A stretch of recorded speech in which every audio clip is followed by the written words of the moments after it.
Hello students, मैं लक्ष्मण सिंह चौहान आप सभी छात्रों का फिर से आपके अपने ITN चैनल पे स्वागत करता हूं। आज के इस लेक्चर में हम लोगों को जो जानना है वो पाइथन प्रोग्रामिंग लैंग्वेज का लेक्चर नंबर 2 है, जिसमें हम लोग डिस्कस करेंगे आगे की बातें जो हम लोगों ने प्रीवियस लेक्चर में वहीं से ड्रॉप किया था। आज यहीं से स्टार्ट क्लास होने जा रही है। उस क्लास के अंतर्गत हम लोग को जानना है कि पाइथन प्रोग्रामिंग लैंग्वेज में क्रमबद्ध तरीके से जो हम लोग क्वेश्चन और answer with a skill test ready prepare किए हुए हैं स्लाइड पे, उसी लेक्चर को कंटिन्यू हम आगे बढ़ाते हुए this is the first question of the second lecture. आपके सेकेंड लेक्चर का यह पहला क्वेश्चन आपके सामने है और इस क्वेश्चन में आपसे जानना चाहता है कि पाइथन अलाउस अस, पाइथन एक प्रोग्रामिंग लैंग्वेज है एज यू नो, और आपको वो अलाउ करता है रिप्रेजेंट इंटीजर कांस्टेंट वैल्यू। मतलब represent integer constant value in the sense of integer type के क्लास की कांस्टेंट कितने टाइप की हो सकती हैं वो आपसे पूछना चाहते हैं। और यहाँ पे आपको एक नंबर फिल करना है, वो कितने टाइप के डिफरेंट फॉर्म हो सकते हैं, 1 2 3 4 5 6 8 so on, जो भी आपको लगता हो आप यहाँ पर फिल करिए और अपने इस क्वेश्चन के आंसर को कंप्लीट करिए अपने साइड से और अपने कॉपी और पेन के साथ। आई होप आप सभी स्टूडेंट्स लेक्चर ज्वाइन किए होंगे, चूंकि दिस इज अ लेक्चर 2 और आपको लेक्चर 1 में डिटेल तरीके से एक्सप्लेन किया गया था कि यह किस तरह का लेक्चर है, उसमें किस तरह के स्टूडेंट के लिए बेनिफिट होगा, क्या क्या चीज़ों का ध्यान रखना होगा। तो आई होप आपने पहला लेक्चर देखा होगा और उसी लेक्चर का पार्ट नंबर 2 है, लेक्चर नंबर 2 और क्वेश्चन नंबर 1। तो Python allow us represent integer constant value इन, तो कितने टाइप में, 4 डिफरेंट टाइप में हमें प्रोवाइड करता है। और 4 डिफरेंट टाइप में नाम आंसर तो हो गया 4 डिफरेंट टाइप, बट ये 4 डिफरेंट टाइप में कितने टाइप्स के प्रोवाइड करेगा हमें, वो हमें जानना यहाँ पे अनिवार्य है। आइए पता करें वो 4 टाइप कौन कौन से हैं। सबसे पहला आपके सामने binary integer constant. Binary integer constant का इन द सेंस आपको पता होगा, हम लोगों ने प्रीवियस लेक्चर में भी इस तरह का क्वेश्चन का जिक्र किया था। उसमें देखा था कि जो हमारा पाइथन प्रोग्रामिंग लैंग्वेज होता है उसमें हम किसी अगर ऑब्जेक्ट पर कोई वैल्यू रखना चाहें और इंटीजर कांस्टेंट की वैल्यू रखना चाहें, इंटीजर कांस्टेंट में बाइनरी इंटीजर कांस्टेंट वैल्यू रखना चाहें, तो अगर आप सामान्य तरीके से ऐसे रखते हैं this is the decimal type integer constant value. लेकिन अगर आपको इसी को दूसरे फॉर्म में रखना है, डेसिमल के अलावा फॉर्मेट में रखना है, जिसमें से एक फॉर्मेट आपके सामने है जिसे हम लोग कहते हैं बाइनरी इंटीजर कांस्टेंट। सर ये बाइनरी इंटीजर कांस्टेंट कैसे रख सकते हैं, तो बताया जा रहा है कि ऑब्जेक्ट का नेम होगा और सबसे पहले 0 लिखा रहेगा, तो आपको 0 लगाना पड़ेगा। फिर 0 के जस्ट बाद या तो कैपिटल बी या तो स्मॉल बी लिखा रहेगा, तो हम स्मॉल बी या कैपिटल बी में कोई एक चीज़ लिख देते हैं। और रेंज कैन बी, और उसके बाद ये वैल्यू हो सकती है तो 0 या तो 1, 0 से लेके 1 तक वैल्यू हो सकती है। तो आइए हम ले लेते हैं 0 1 0 1 0 0 1 0। आप ऐसे कितनी बड़ी वैल्यू रख सकते हैं। और इस तरह का जो कांस्टेंट वैल्यू होगा वो इंटीजर कांस्टेंट टाइप का ही होगा, इंटीजर क्लास का ही है, लेकिन इंटीजर क्लास में किस टाइप का, बाइनरी इंटीजर कांस्टेंट वैल्यू है। कैसे आप स्टैंड करेंगे या कैसे हमारा कंपाइलर समझेगा कि ये बाइनरी इंटीजर कांस्टेंट है, because it is start with 0 and B letter, या स्मॉल बी भी यहाँ हो सकता है। और रेंज वैल्यू जो हो सकती है 0 1 के रेंज का ही हो सकता है, उससे बियॉन्ड नहीं होगा। आई होप आपको पहला तरीका या एक फॉर्म पता चला इंटीजर का, और वो फॉर्म कौन सा है, बाइनरी इंटीजर कांस्टेंट है। नेक्स्ट ऑक्टल इंटीजर कांस्टेंट होगा। ऑक्टल इंटीजर कांस्टेंट में क्या अंतर है, 0 यहाँ भी होगा, जहाँ बी हुआ करता था उसके स्थान पे क्या आप लगा देंगे, ओ, और चाहे कैपिटल लिखिए चाहे स्मॉल ओ लिखिए, दोनों में कोई एक लिखने से आपका वो कांस्टेंट रिजर्व है ये, और ये कांस्टेंट समझ जाएगा किस टाइप का, ऑक्टल इंटीजर कांस्टेंट। और रेंज मतलब इसके बाद की जो अंक होगी, संख्या होगी, वो 0 से लेके 7 तक का कोई डिजिट हो सकता है। कहने का मतलब आप a = 0 O, अब यहाँ पर 1 से लेकर 7 तक का कोई डिजिट आप रख सकते हो, वो इंटीजर टाइप का ऑक्टल कांस्टेंट हो जाएगा। ठीक है, आई होप आपको ऑक्टल इंटीजर कांस्टेंट और बाइनरी इंटीजर कांस्टेंट, दो इंटीजर के कांस्टेंट समझ में आए। आप दूसरी बात करते हैं, नेक्स्ट स्लाइड क्या है, hexadecimal integer constant. Hexadecimal integer constant क्या होते हैं? हेक्साडेसिमल कांस्टेंट में जीरो यहाँ भी फर्स्ट होगा लेटर, और फर्स्ट जो करेक्टर होगा यहाँ पे जीरो से आइडेंटिफाइड होगा। जहाँ ओ यूज हुआ करता है तो वहाँ कैपिटल एक्स या स्मॉल एक्स भी आप यूज़ कर सकते हो उसके अकॉर्डिंग। और रेंज यहाँ पर हो सकता है 0 से लेकर 9 तक कोई डिजिट ऐड कर सकते हो, या A to F या कैपिटल लेटर का A to F ले सकते हो, या A to F से भी आप काम कर सकते हो, कैपिटल स्मॉल दोनों में, किसी एक में। तो इस तरह का अगर कांस्टेंट आप डिक्लेयर करते हैं तो यह कांस्टेंट कहलाता है इंटीजर कांस्टेंट का ही hexadecimal integer constant. I hope आपको ये 3 तरह के डिफरेंट फॉर्म समझ में आए हैं। हम लोग अब चौथे फॉर्मेट की बात करते हैं जो इंटीजर कांस्टेंट ही होता है, और वो चौथा कांस्टेंट कौन सा है? Decimal integer constant. Decimal integer constant जो होता है उसके लिए किसी प्रकार का कोई सिंबल की जरूरत नहीं पड़ती है। जैसा आपने देखा है अभी इंटीजर, आपको जब हेक्साडेसिमल के लिए हम लोग 0 और x यूज़ कर रहे हैं, और अगर हम बाइनरी यूज़ करना चाहते हैं तो कैपिटल बी या स्मॉल बी यूज़ कर रहे हैं। ऑक्टल के लिए हम लोग 0 के साथ में कैपिटल ओ या स्मॉल ओ यूज़ कर रहे हैं। और अगर डेसिमल के लिए बात करते हैं तो डेसिमल के लिए किसी प्रकार का प्रीफिक्स की जरूरत नहीं पड़ता है ना, तो हमें ये 0 का पता चलेगा, मतलब हमको we do not need to 0 and no need to special character of the decimal integer constant, ना तो आपको इसकी जरूरत पड़ेगी। तो आई होप आपको ये बात समझ में आ गया कि Python allow to represent integer constant value in 4 different form, और चारों बातें आपको समझ में आ गई।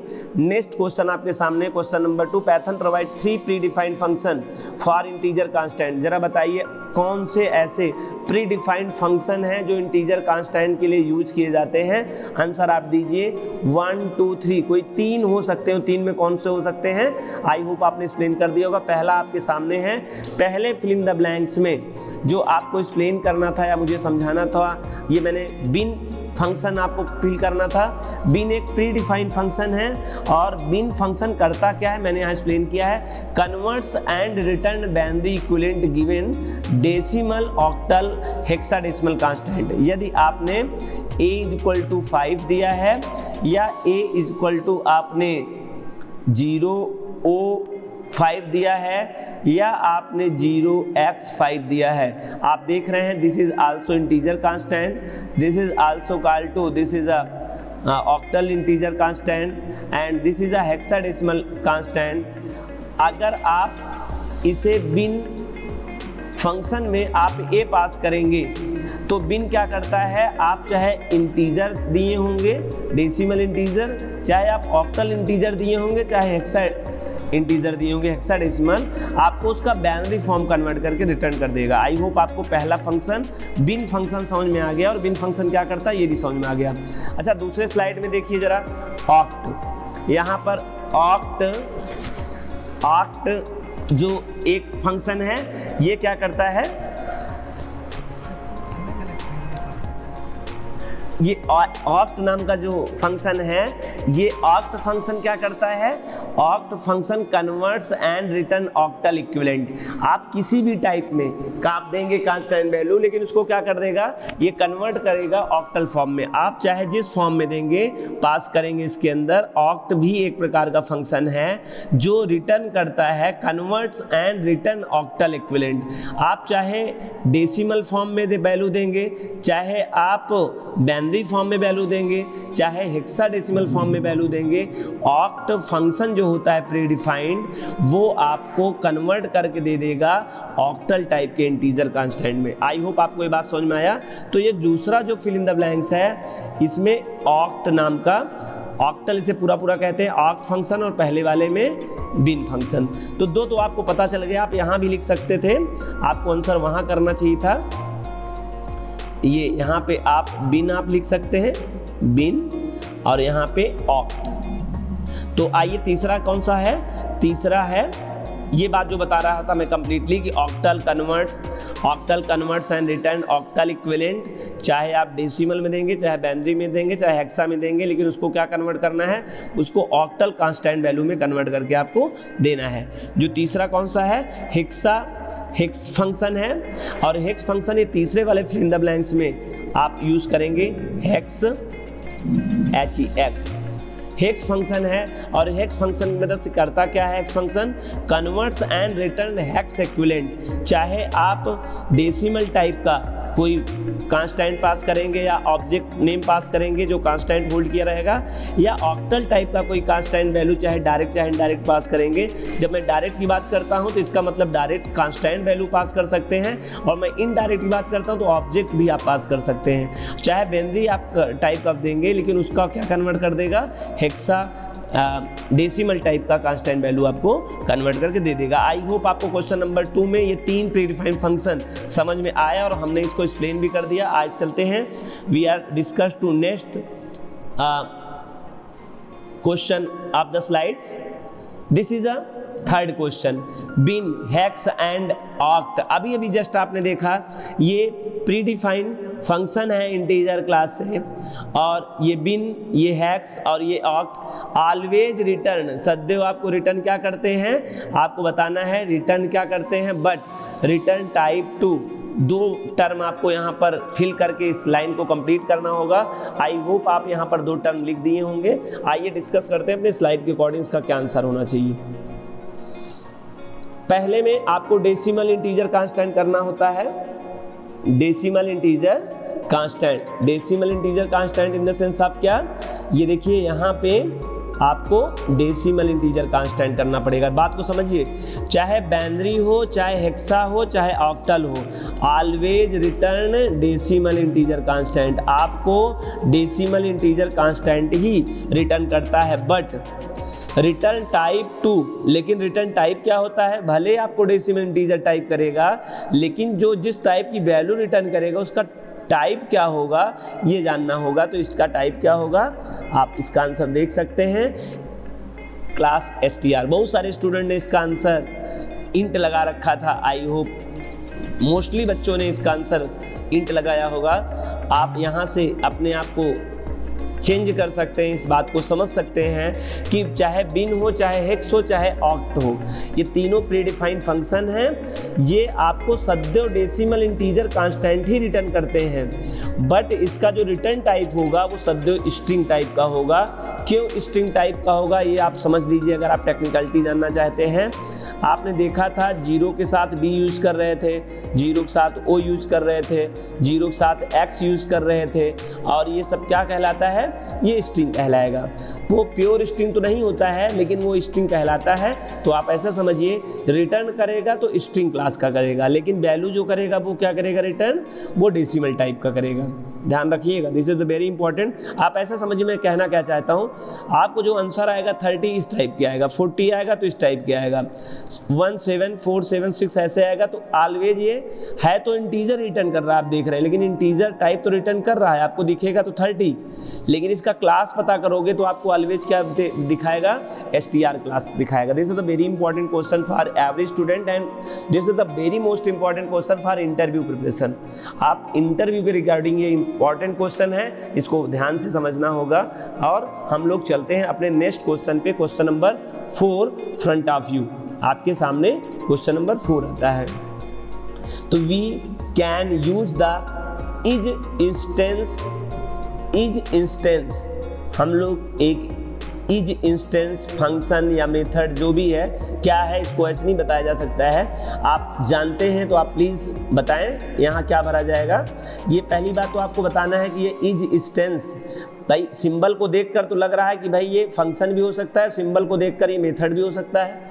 हम कैसे ये डिक्लेयर करें कि इज इंस्टेंस मेथड है या इज इंस्टेंस फंक्शन है।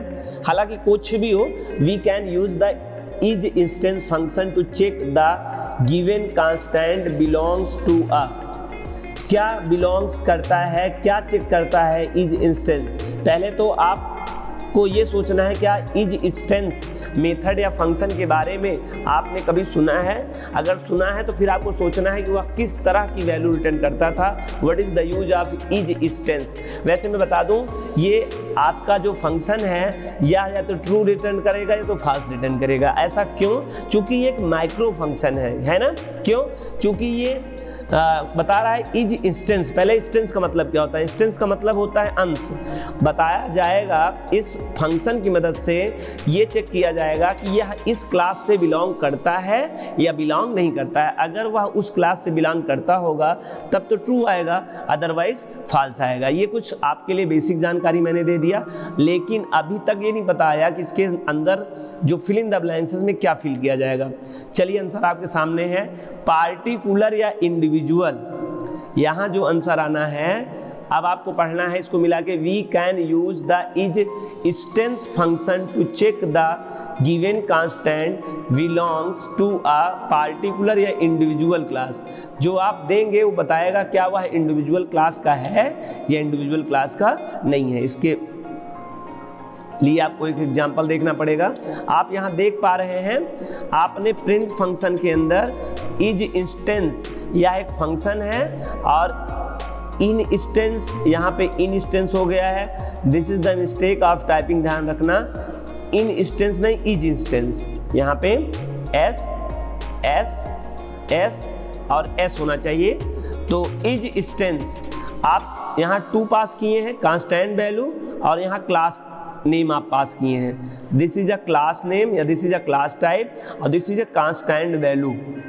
आपने 2 आर्गुमेंट इसमें पास किया है। आप पूछना चाहते हैं कि बताइए क्या यह जो 2 कांस्टेंट है, क्या यह इंट क्लास का ही कांस्टेंट है? तो आप देख रहे हैं क्या रिटर्न करेगा, ट्रू।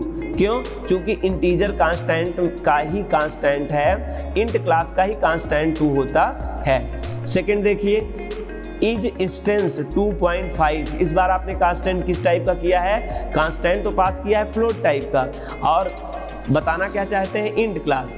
तो आपसे पूछा जा रहा है, आप जानना चाहते हैं कंपाइलर से, क्या इंट क्लास का 2.5 कांस्टेंट है? तो आंसर आएगा फॉल्स, नहीं है। इज इंस्टेंस ट्रू, आपको ट्रू पता होगा, ट्रू एक कांस्टेंट वैल्यू है बूल क्लास का। यहाँ जानना चाहता है यूजर कि क्या बूल क्लास का ये फ्लो जो ट्रू है, क्या एक कांस्टेंट वैल्यू है? तो यस, कांस्टेंट वैल्यू है। अब आप देखिए फॉल्स क्या str क्लास का है? जी हाँ, फॉल्स एक str क्लास का है।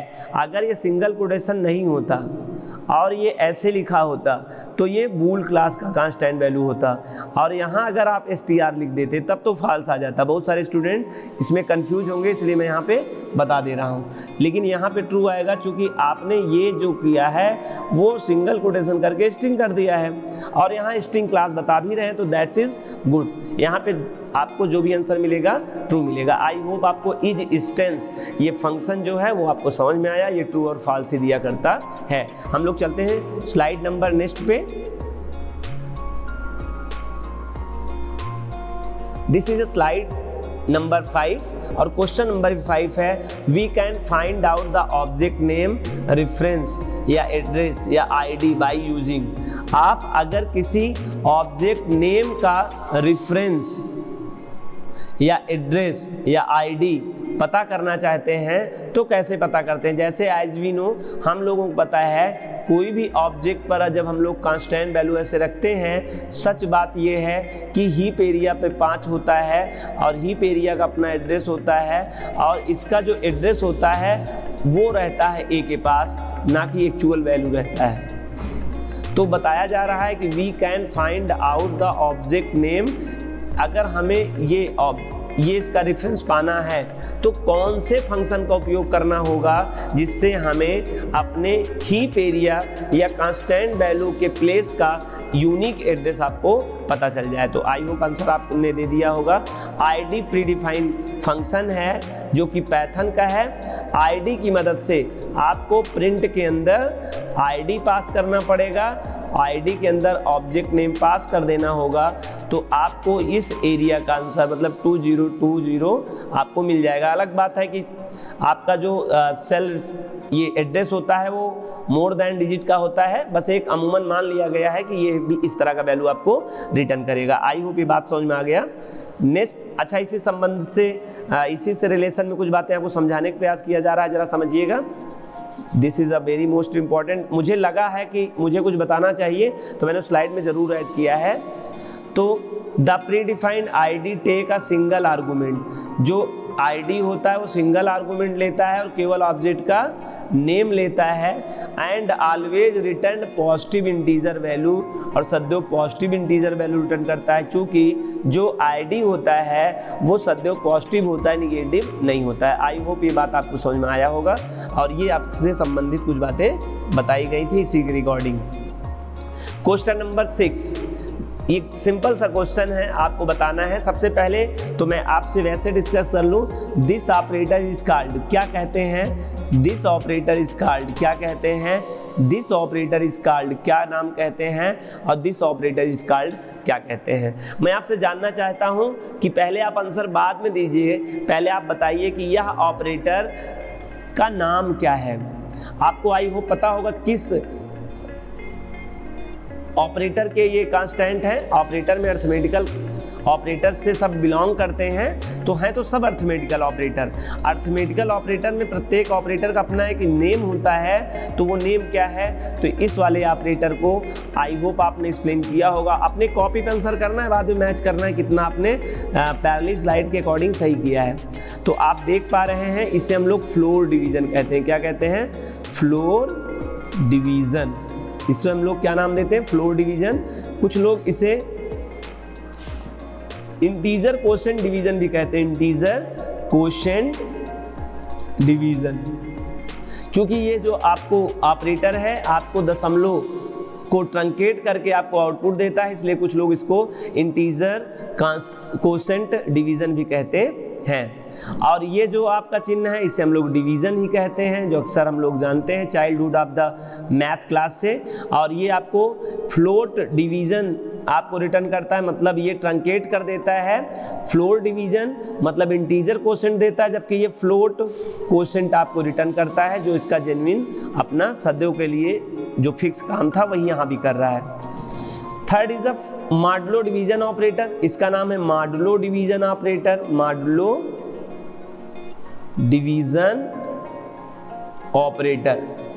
नेक्स्ट वाले का मॉडुलो डिवीजन ऑपरेटर है और हमें क्या रिटर्न करता है? रिमाइंडर हमें रिटर्न करता है, जबकि ये ऑपरेटर और ये ऑपरेटर दोनों कोशेंट आपको रिमाइंड करते हैं, भागफल आपको देते हैं। आई होप पहले तो ये बातें क्लियर समझ में आ गई।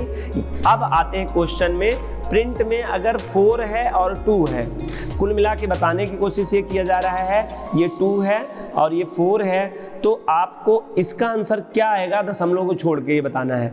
आई होप आपने आंसर कर लिया होगा, मैच कर सकते हैं स्लाइड के साथ।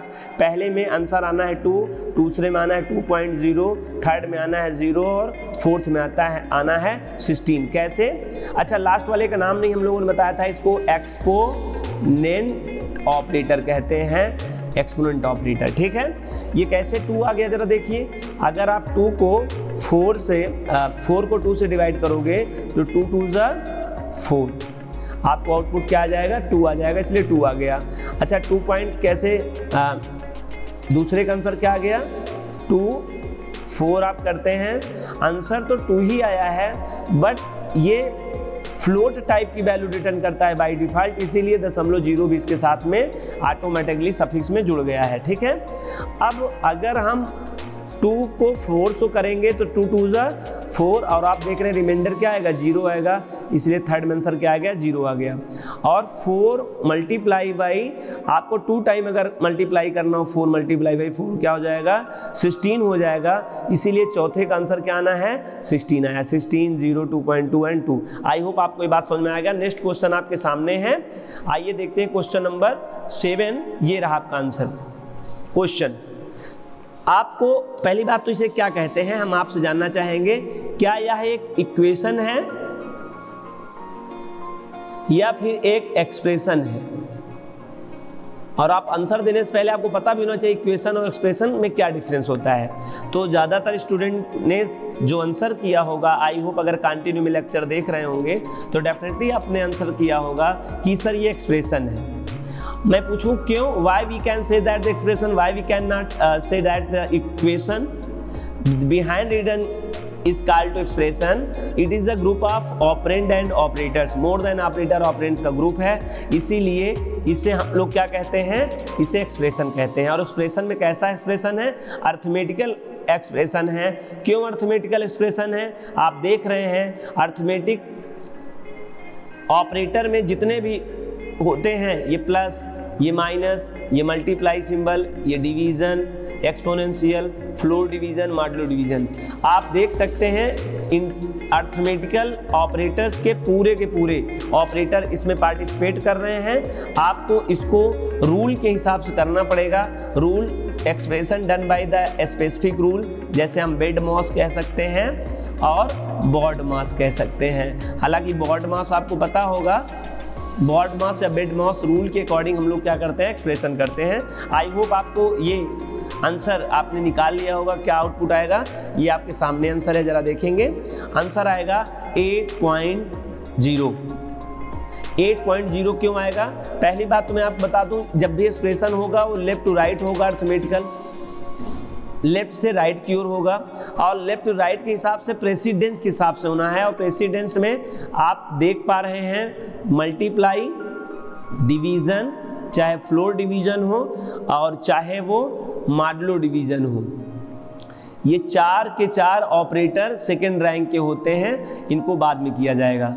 और जो पहला रैंक वाला होता है वो होता है एक्सपोनेंशियल। सबसे पहले एक्सपोनेंशियल को मिलेगा मौका इसमें एग्जीक्यूट करने का, मतलब ये पहले एग्जीक्यूट होना है। बाद में आपका डिपेंड ये करेगा लेफ्ट हैंड साइड से जो पहले आएगा, चूंकि इनकी प्रेसिडेंस सेम होती है। और तीसरे नंबर के प्रेसिडेंस में ये प्लस और माइनस आएंगे। तो 3 तरह के प्रेसिडेंस हैं इसमें। आप टोटल 6 या 7 हैं, जिसमें सबसे हायर प्रेसिडेंस एक्सपोनेंशियल का होता है और बाकी 2 नंबर रैंक में ये चारों का होता है और 3rd रैंक में आते हैं प्लस और माइनस। सबसे लोवेस्ट में प्लस और माइनस आते हैं, सबसे हाईएस्ट में एक्सपोनेंशियल आता है। आई होप मैंने बहुत सारा आइडिया दे दिया। अब तक तो आपने प्रोग्राम में 8.0 कैसे आया ये एक्सप्लेन भी कर चुके होंगे अपने आप में। तो मैं मदद कर रहा हूँ आपकी, थोड़ी सी हेल्प करूँ किस तरह से ये काम किया। आइए देखते हैं। देखिए आपका ये क्वेश्चन है, दिस इज अ एक्सप्रेशन। मैंने जो बताया था कि 3 + 5 ये और ये एक्सप्रेशन है। और एक्सप्रेशन में आप नहीं समझ पाए होंगे कि 8.0 कैसे आया, उसके लिए हेल्प है। पहले देखिए आप, सबसे पहला स्टेप में इनको प्रेसिडेंस पहला माना गया है।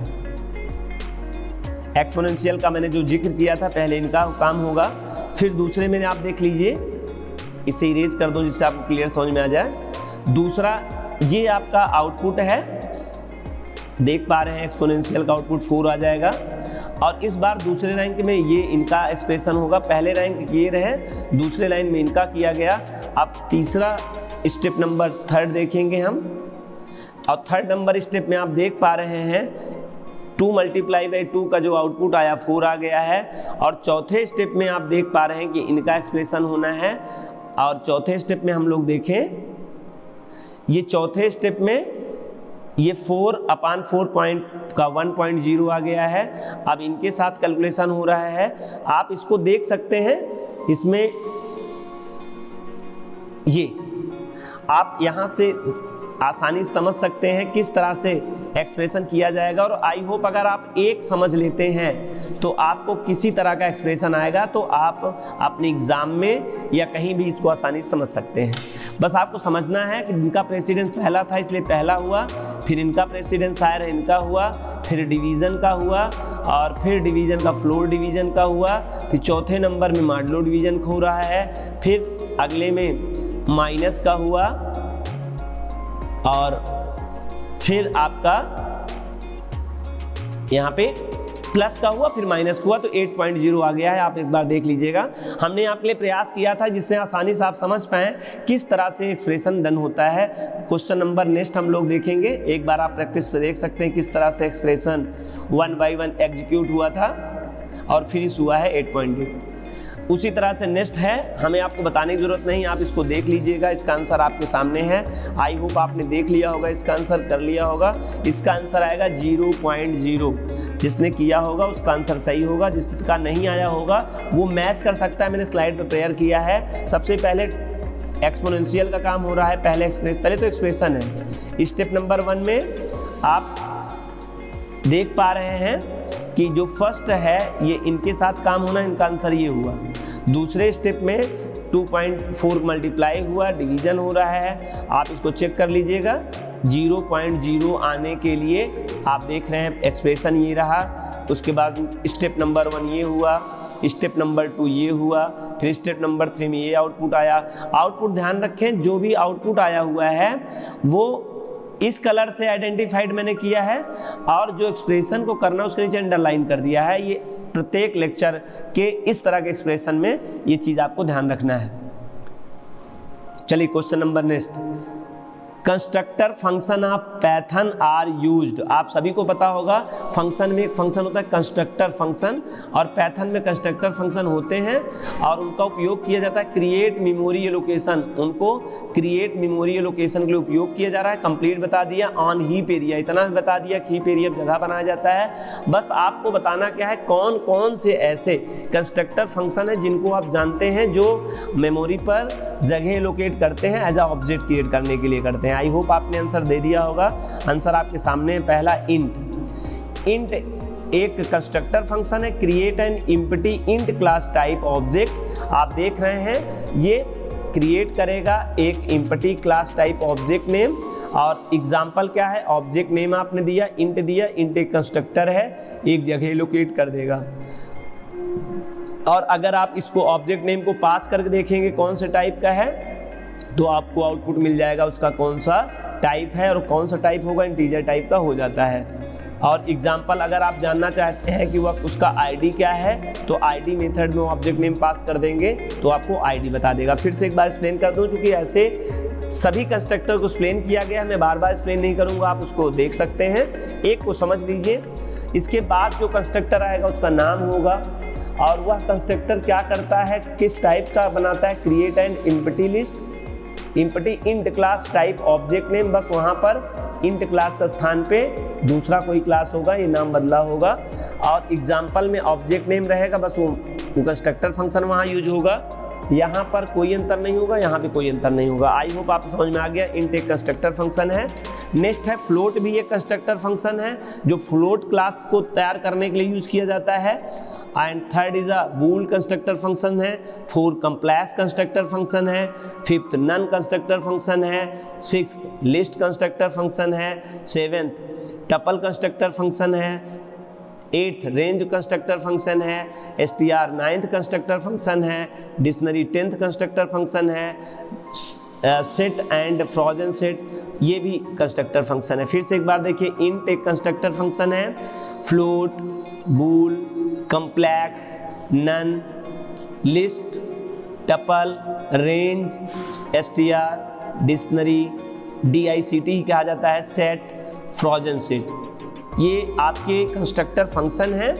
आपके इन कंस्ट्रक्टर फंक्शन की मदद से मेमोरी एलोकेट हो सकता है। ये दीज आर कंस्ट्रक्टर फंक्शन, यही कंस्ट्रक्टर फंक्शन है। और प्रत्येक कंस्ट्रक्टर फंक्शन ऑब्जेक्ट ही क्रिएट करता है जिस क्लास का वो कंस्ट्रक्टर रहता है। ये देखिए क्रिएट मेमोरी एलोकेशन करता है, और ये इसका एग्जाम्पल है। ये प्रत्येक टाइम आपको दिखाई दे रहा है, टाइप भी आप पता कर सकते हैं, आईडी यहाँ से पता कर सकते हैं। आई होप क्वेश्चन नंबर 9 आपको सबको समझ में आ गया। नेक्स्ट स्लाइड आपके सामने question number 10, DIVMOD, div mod. Div mod क्या है, फंक्शन है कि मेथड है, आपको पता होना चाहिए। और दूसरी बात फिर ये पता होना चाहिए कि ये तो प्रीडिफाइंड फंक्शन है बताया जा रहा है, और यूनिक प्रीडिफाइंड फंक्शन है। क्या मतलब है यूनिक प्रीडिफाइंड मेथड का या फंक्शन का, पहले हमको ये समझना होगा ये यूनिक क्यों कहा गया। यूनिक मतलब अद्वितीय, मतलब ऐसा कोई नहीं है इस तरह का जो फंक्शन है, ऐसा कोई फंक्शन नहीं है जो कि आपको रिटर्न करता हो टू रिजल्ट। क्यों?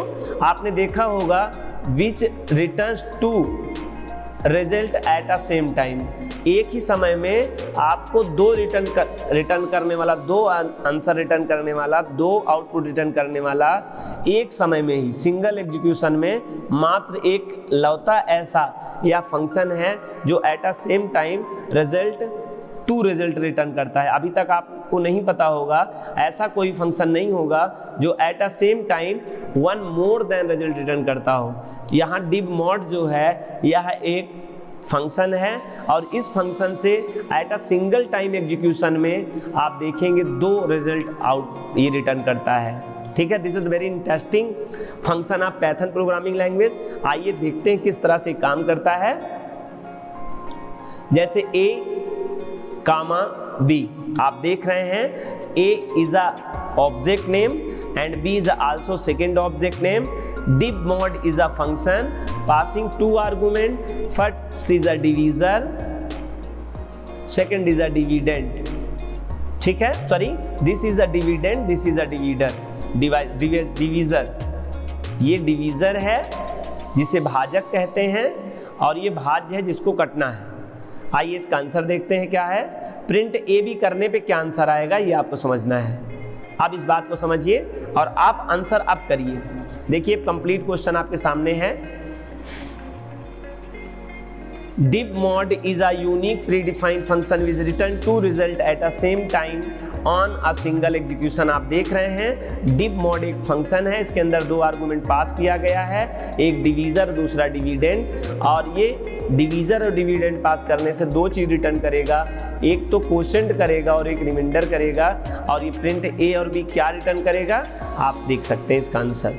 First argument treat by compiler dividend, ध्यान रखना जो पहला इसमें आर्गूमेंट पास करोगे उसको कंपाइलर ट्रीट क्या करेगा, डिविडेंड वैल्यू मानेगा। एंड सेकेंड आर्गूमेंट डिवीजर, ये देखो बहुत इंपॉर्टेंट बात है, बहुत सारे बच्चे कंफ्यूज जाते हैं।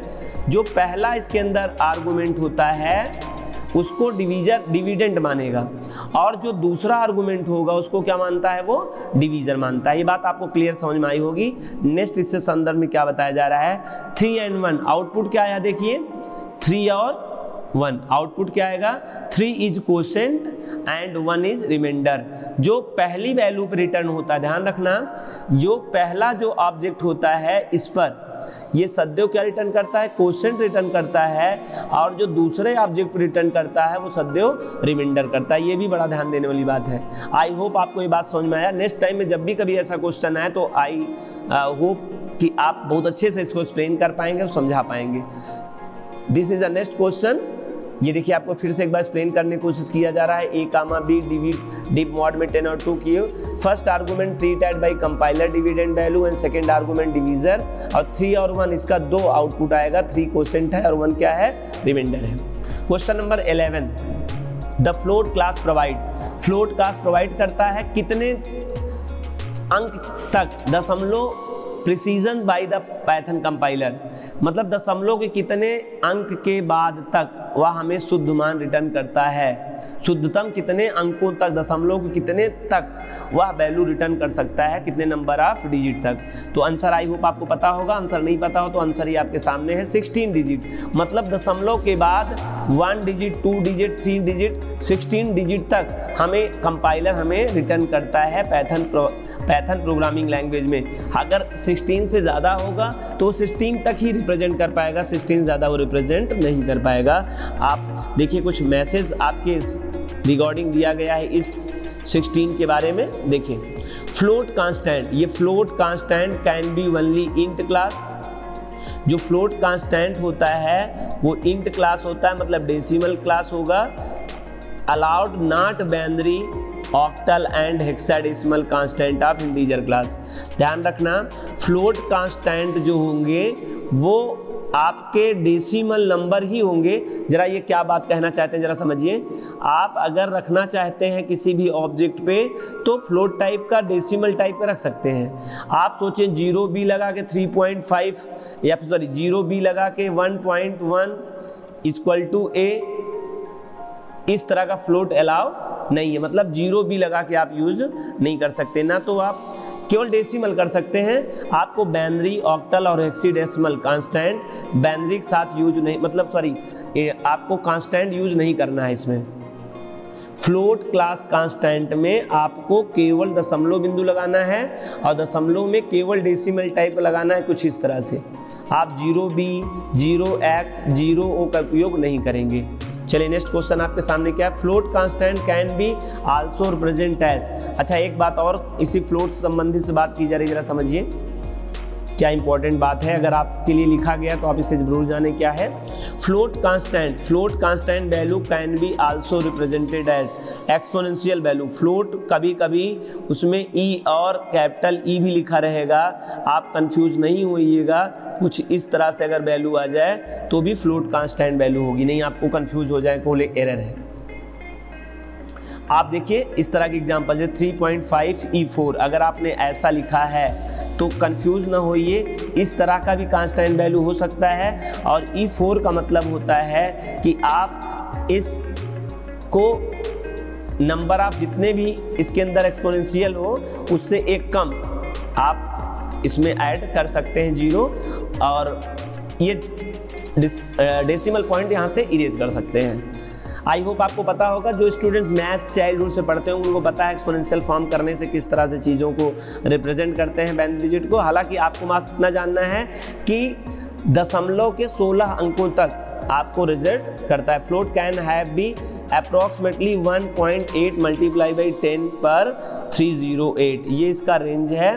ये अप्रॉक्सीमेटली यहाँ तक की वैल्यू, इतनी बड़ी वैल्यू मैक्सिमम होल्ड कर सकता है। फ्लोट के बारे में कंप्लीट इंफॉर्मेशन दिया गया है। भले क्वेश्चन एक है, लेकिन आने वाले टाइम में अगर आपको 2, 4, 5 तरह से क्वेश्चन 6 तरीके से राइज करो कोई करना चाहे तो यहाँ से एक्सप्लेन कर सकते हैं। आप इस वीडियो की मदद से समझ सकते हैं मेरा जो ध्येय है, जो मेरा एम है, पर्पज है, वो डेफिनेटली और एग्जैक्टली यही है कि आपको इसके माध्यम से भी कुछ बताया जा सके। आपकी टेस्टिंग अलग बात है, टेस्टिंग तो आपकी हो ही सकती है, एक्सप्लेन भी करने का मुझे मौका मिल रहा है जिससे आपको बहुत अच्छे से समझ में आ पाए। अगर आप नेटिव यूज़र हैं तो ये बात जो कही गई है उसे फिर से दोहराया जा रहा है, आप इम्पॉर्टेंट तरीके से को समझ सकते हैं। और नेक्स्ट क्वेश्चन आपके सामने है, complex constant made by. Complex constant होता है, कम्प्लेक्स एक क्लास है और कम्प्लेक्स क्लास एक न्यूमेरिक क्लास टाइप का है। हम लोगों ने प्रीवियस लेक्चर में इस टाइप का क्वेश्चन देखा था। कम्प्लेक्स कांस्टेंट मेड बाई किन्हीं 3 चीज़ों से मिलकर बनता है, हमें नहीं पता है, आपको हेल्प करना है मेरी कि कौन से 3 ऐसे पार्ट हैं जिनसे मिलकर कॉम्प्लेक्स कांस्टेंट तैयार होता है। 3 चीज़ उसमें होता है। चलिए आंसर आपके सामने है। पहले में क्या फिल करना है, पहला तो होता है रियल पार्ट, दूसरा होता है प्लस सिंबल, और तीसरे में फिल करना है ये इमेजिनरी पार्ट। और इमेजिनरी पार्ट के बाद ended postfix with j capital या small letter constant without space. जैसे अगर a इज इक्वल टू आप 3 प्लस 3.5 जे, तो आप देख रहे हैं this is a real part, this is a constant sorry imaginary part, this is a plus symbol और this is a constant letter. और याद रखना इसके बीच में स्पेस नहीं होना चाहिए, जो आपका इमेजिनरी पार्ट होना चाहिए और ये कांस्टेंट जो लेटर है, जो कॉम्प्लेक्स क्लास का कांस्टेंट कैरेक्टर है, इसके बीच में गैपिंग नहीं होना चाहिए, नहीं एरर हो जाएगा। आई होप आपको ये आंसर समझ में आ गया कि real part, imaginary part plus 3 symbol मिलके यूज होता है। ठीक है, चलिए अगला क्वेश्चन उसी से रिगार्डिंग है जे। यहाँ पे बताया जा रहा है जे जो होता है कॉम्प्लेक्स में, j is a complex constant character which called. आपको नाम बताना है, जे एक कांस्टेंट कैरेक्टर है तो पता है, लास्ट में जे लगता है, अभी हम लोगों ने देखा था। बस उसका एक नाम क्या होता है, ऑफिशियल नेम क्या होता है, हम उसका एक नाम देना चाहें तो क्या दें। वैसे तो बाय डिफ़ॉल्ट वो जे है ही है अल्फ़ाबेट लेटर का, लेकिन उसको हम लोग किस नाम से पुकारें, उसको यूनिट इमेजिनरी नंबर कहते हैं। यूनिट इमेजिनरी नंबर, ये जे होता है कैपिटल स्मॉल दोनों में हो सकता है, और ये इसका एक नाम है यूनिट इमेजिनरी नंबर। आई होप आपको जे के बारे में जब भी पूछा जाएगा इस कांस्टेंट कैरेक्टर को क्या कहते हैं तो आप एक्सप्लेन कर पाएंगे कि ये यूनिट इमेजिनरी नंबर है। नेक्स्ट क्या है, नेक्स्ट टॉपिक है which can be in both case that is small letter और कैपिटल लेटर। बताया जा रहा है जो ये इमेजरी, ये जे जो है, जे कैपिटल में भी हो सकता है और जे स्मॉल में भी हो सकता है, और ये किसी भी केस में हो सकता है। पहली बात बोथ केस, और केस में स्मॉल केस लेटर हो सकता है या कैपिटल लेटर हो सकता है। Which can B both case that is small case और कैपिटल केस। आई होप आपको ये बात समझ में आ गई। हालांकि हमने इसके बारे में नेक्स्ट स्लाइड में भी चर्चा किया था, आप एक बार देख लें इस बातों को। नेक्स्ट स्लाइड चलते हैं। Question number 14, a = 3 + 3.5j। आप बताइए प्रिंट ए करने पे क्या आउटपुट आएगा। आई होप बहुत सारे स्टूडेंट का आंसर आ गया होगा। इसका आउटपुट आएगा 3 + 3.5j, क्योंकि यही तो वैल्यू है। और ऐसा बिल्कुल आएगा नहीं। क्यों नहीं आएगा, आंसर देखिए, एरर आएगा। एरर क्यों आएगा, एरर सामने था, बस आप मिस कर गए। आपको दिखाई दे रहा है कि ये गैपिंग है, ये गैपिंग अलाउ नहीं होता है। मैंने अभी जस्ट इससे प्रीवियस लेक्चर में एक्सप्लेन किया था कि इमेजरी पार्ट के जस्ट बाद में गैपिंग नहीं होना चाहिए। जो जे कांस्टेंट लेटर है वो जस्ट विदाउट गैपिंग यहाँ पर होना चाहिए। ये देखिए आपको एग्जांपल बताया गया, j unit imagery number don't take a white space. J जो होगा इमेजरी यूनिट है जो कि इमेजरी पार्ट की तरफ लगता है, और कभी भी वाइट स्पेस यहाँ नहीं होना चाहिए, ना तो सिंगल स्पेस ना तो मल्टीपल स्पेस, मतलब ना टैब और ना ही स्पेस, इसे वाइट स्पेस कहा जा रहा है। ठीक है, आई होप ये बात आपको समझ में आया। अच्छा, और एक बात, the letter must be appear in suffix not in prefix. और आपको अगले क्वेश्चन के लिए प्रिपेयर कर रहा है। जो ये जे है ये कभी पहले नहीं लगेगा, जे सदैव लास्ट में लगेगा, मतलब प्रीफिक्स नहीं लगेगा, सफिक्स में ही लगेगा। मैं क्या कह रहा हूँ इस बात को समझिए। यहाँ जो जे आपने लगाया था ये तो सही लगा था, एरर किस लिए हुआ, गैपिंग वजह से, स्पेस की वजह से हुआ। जे कभी आप इधर नहीं लगा सकते। जैसे आप सोचें कि a = 3 + j 3.5, ऐसा करेंगे फिर भी एरर हो जाएगा। ये पहले आपको फ्यूचर के लिए सचेत कर रहा है। इस टाइप का क्वेश्चन आए तो आपको ध्यान रखना है, एरर होगा, j unit imagery does not white space, और कभी ये नहीं होगा। लीजिए क्वेश्चन आपके सामने। आई होप इसको आंसर बताने की जरूरत नहीं है। एरर होगा, और सीधा सीधा एरर ये है कि आपके प्रीफिक्स में जे आ गया है, ये सफिक्स में ही सदैव रहेगा, यही बात बताया गया था। इस तरह के क्वेश्चन आपसे इंटरव्यूअर पूछकर या आपके एग्जाम में पूछकर आपको कंफ्यूज करते हैं, और अगर आप डिटेल में नहीं जानकारी रखे हैं तो इन्हीं सब क्वेश्चन से आपके मार्क्स कम हो जाते हैं। I hope next question explore करते हैं। इसका आंसर आपको पता है, because J constant do not prefix constant value. ये बात तो आपने इससे पहले लेक्चर में भी सीखा था।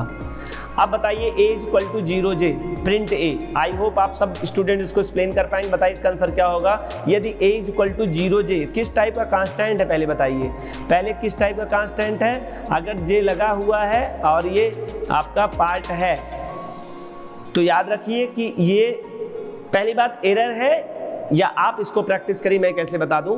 ये प्रिंट ए करने से एरर आएगा कि वैल्यू छप जाएगा, क्या प्रॉब्लम होगी।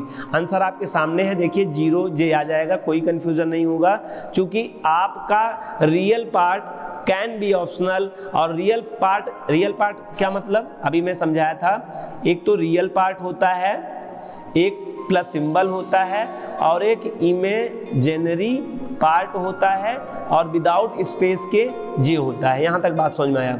तो ये रियल पार्ट ऑप्शनल हो सकता है, और रियल पार्ट अगर ऑप्शनल है तो प्लस भी ऑप्शनल हो जाएगा। बट इमेजिनरी पार्ट इंपॉर्टेंट है, और इमेजिनरी पार्ट में कोई एक डिजिट का कुछ होना चाहिए, चाहे इंटीजर चाहे फ्लोट, और जे उसके साथ लगा होना चाहिए। इस कारण से ये सही हो गया। I hope question number 16, slide number 16 complete आपको समझ में आ गया। आप नेक्स्ट क्वेश्चन आपके सामने, क्वेश्चन नंबर 17, a = 3j, इसका आंसर क्या आएगा, और b = 3 + j। अगर हमने एक में 3j लिखा है, दूसरे में 3 + j लिखा है, तो आप बताइए कि इसका प्रिंट a करने पे क्या आउटपुट आएगा, और प्रिंट b करने पर क्या आउटपुट आएगा, आप प्लीज एक्सप्लेन करें। तो आपका आंसर मे बी आपके सामने आ गया होगा। पहले में तो नेम एरर आएगा, जे इज नॉट डिफाइंड। पहली बात तो नेम एरर आएगा, जे इज नॉट डिफाइंड।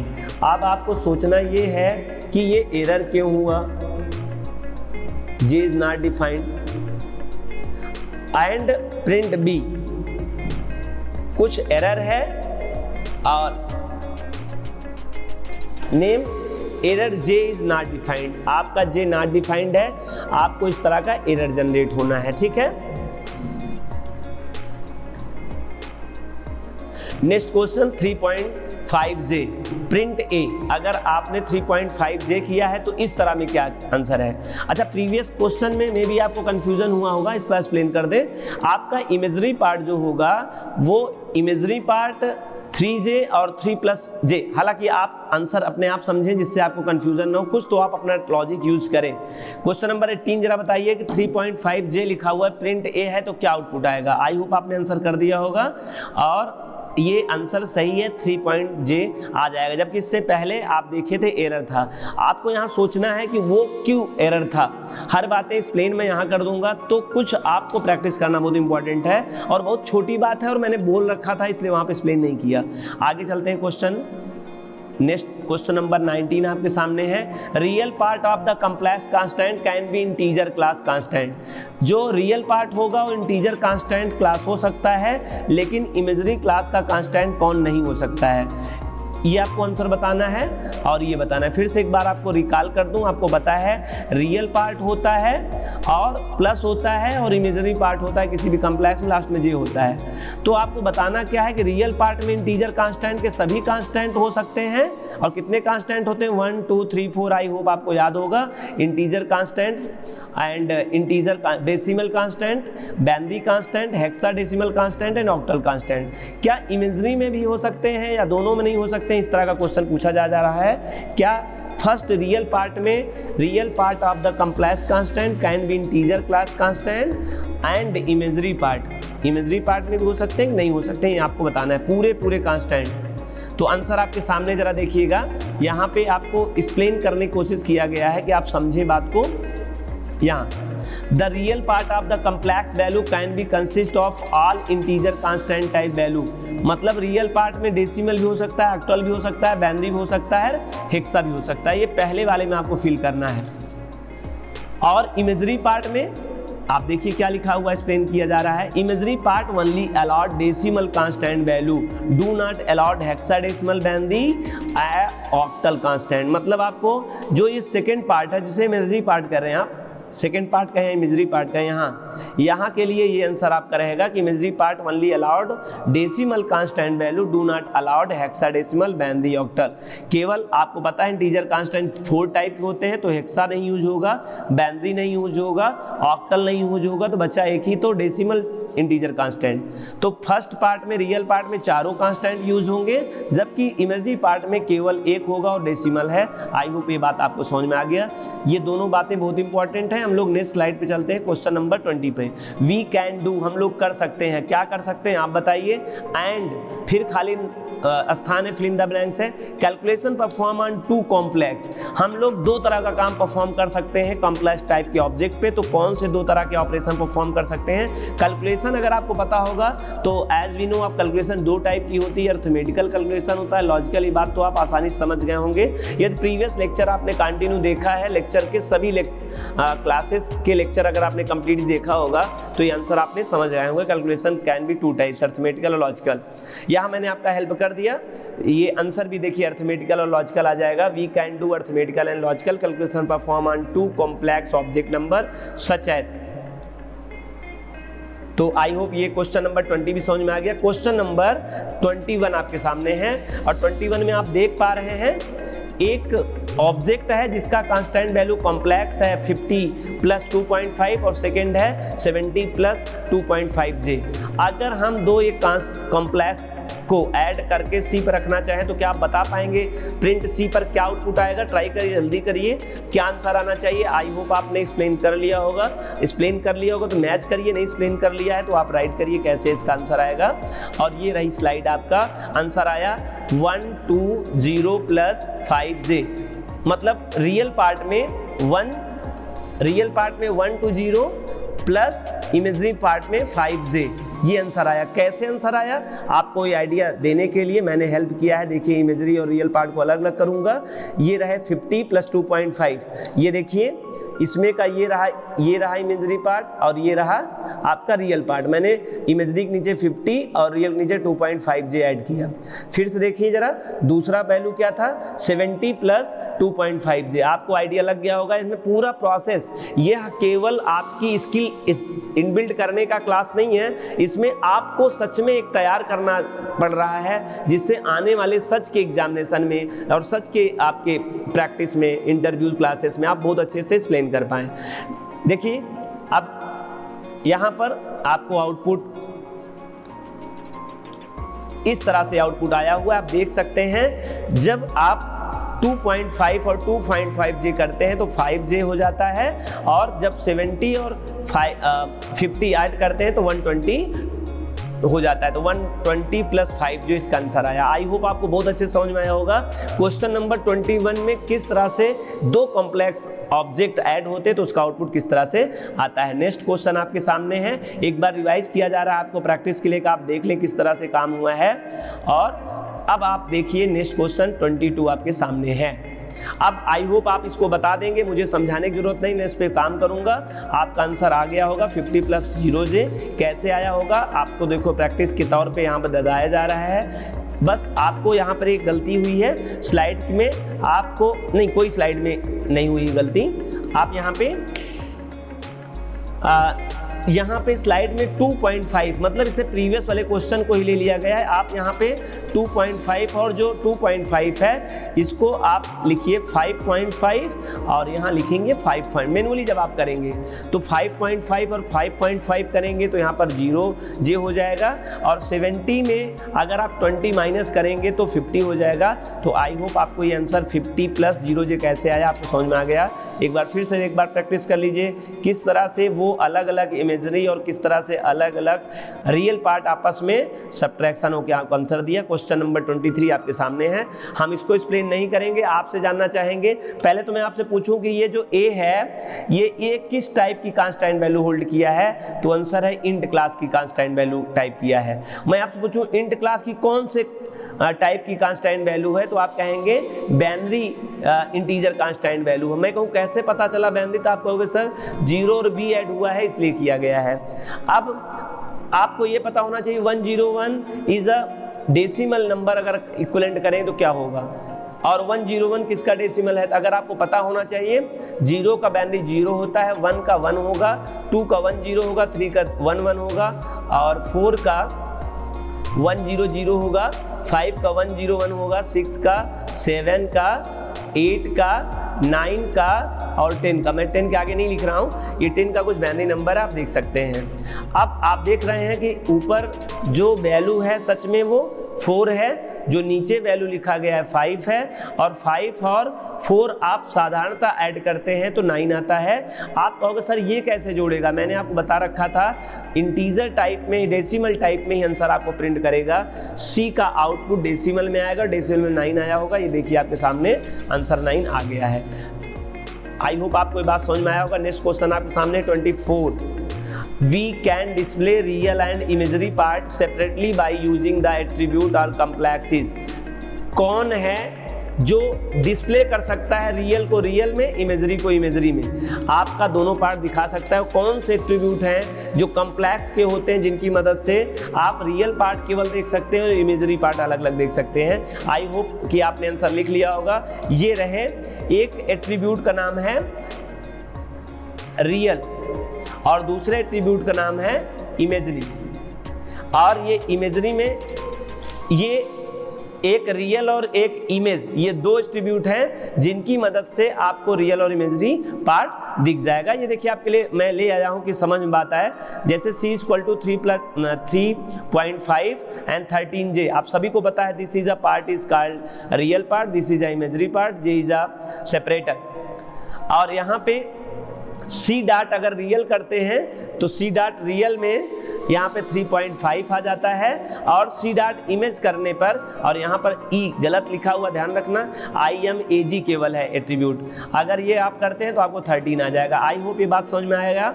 आपको इस दो एट्रीब्यूट की मदद से आप आसानी से प्राप्त कर सकते हैं किसी का रियल और किसी का इमेजरी। क्वेश्चन नंबर 25 ये आपके सामने है। Bool class has 2 reverse constant reserve constant value are.